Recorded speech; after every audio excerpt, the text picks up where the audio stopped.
Ken Mode Void album review. Let's chat about it. Hey friends, what's going on? John here from What's Spinning here tonight to chat about this latest album from Ken Mode, noise rock, post-hardcore legends out of Winnipeg. They've been at it for quite some time, and over the last decade or so, they've been a real favorite of mine. It's just consistent albums from them, almost non-stop for quite some time. I mean, Entrench, Success, Loved. Their album from last year as well, Null, which ended up being like one of my top 5 favorite albums of the year. It is just gnarly, just in your face, rowdy albums with such a sense of finality and danger, and that's what I like in my post-hardcore and noise rock. Now, if you did watch my review for the Null album that came out last year, I only had really one big complaint from the album, and that was I wanted a little bit more of it. I thought it was a little short-winded at the end of the day, and just left me wanting more. Now, here we are, less than a year later, with its sister album, Void, always those tricksters, Ken Mode, and leading up to this thing, I was shocked by how great the singles were. I mean, they were fantastic. So without further ado, let's chat about this new one. This album starts off with the Shrike. This was released as a single a while back, and ever since it has been a non-stop repeat on the old Pumpin' Iron playlist. This is a pummeling and rowdy track right off the bat with intense drums, winding guitars, a very heavy atmosphere. And if you are a Ken Mode fan, you know that they are very rarely like on the rails. They usually just start off the rails and just see what happens. And yeah, that's exactly what you get here. It just keeps pummeling. Each riff just crashes harder and harder. This here is just a serious call to action that Ken Mode have so much to offer. Business is great. A lot of this is very much so the real deal. These wires, I mean, just give me all this you got, man. This is a winding, pensive tune that is just a masterclass in patience, control, and release. From the dreary lone guitar floating through the background to these very eerie pianos. The pacing here, wow. It's raw, it's explosive, it's just a pressure cooker of a tune. The verses here are just so freakish, almost math rock oriented, but then we get a chorus here, or at least you want to call it a chorus, that's just business as usual. Did I mention this track is 8 minutes, but Ken Mode do a great job of keeping things fresh, keeping things interesting, mixing it up just when it needs to, and it is tortured as all hell. Yeah, this is a great track.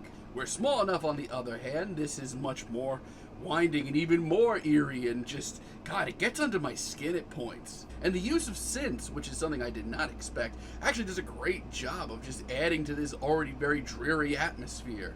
And I really love the way that Ken Mode take their time with this track. Let this atmosphere build up. It is a hell of a tune. I mean, not only is it freakish, hellish, just really twisted, but it also shows a very impressive amount of musicianship. Now, I will say this, though. As a sister album, a lot of the material here is great. It goes toe-to-toe with some of their best stuff. My only issue is it is not nearly as consistent as Null was last year. Like Painless, for example. I have no issues whatsoever with a throttling, more intense track from Ken Mode. I mean, that's kind of the stuff from them that I grew up on. What I don't necessarily care for is this tinny freaking production. What happened here? I mean, the one saving grace here is that wiry saxophone floating through the background. That's killer. But overall, this track sounds surprisingly rushed. And A Reluctance of Being is my only real other gripe with this album, and it's a tough one because as far as an atmosphere goes, this is home. This is exactly what I wanted to hear. It's desolate, it's cold, it's horrifying from that point of view. My only issue is the other performances we get on this track seem really mid. The vocals we get here, I don't know why they're so subdued, but it doesn't add anything. And they never really get into that next gear. It gets very repetitive towards the end of the track, which is something I'm not used to saying. And it certainly does get heavier in its final moments, but this is another 7-minute track, and listen, there are so many better examples of the Ken Mode sound on this album. Outside of that, while maybe I'm not raving and going crazy over this as much as I did Null last year, which is it's so good. Most of this album, yeah, it's Ken Mode, and they are, just as consistent as ever. Like the I Cannot track, for example. This is the most overtly in-your-face and genuinely heavy track here.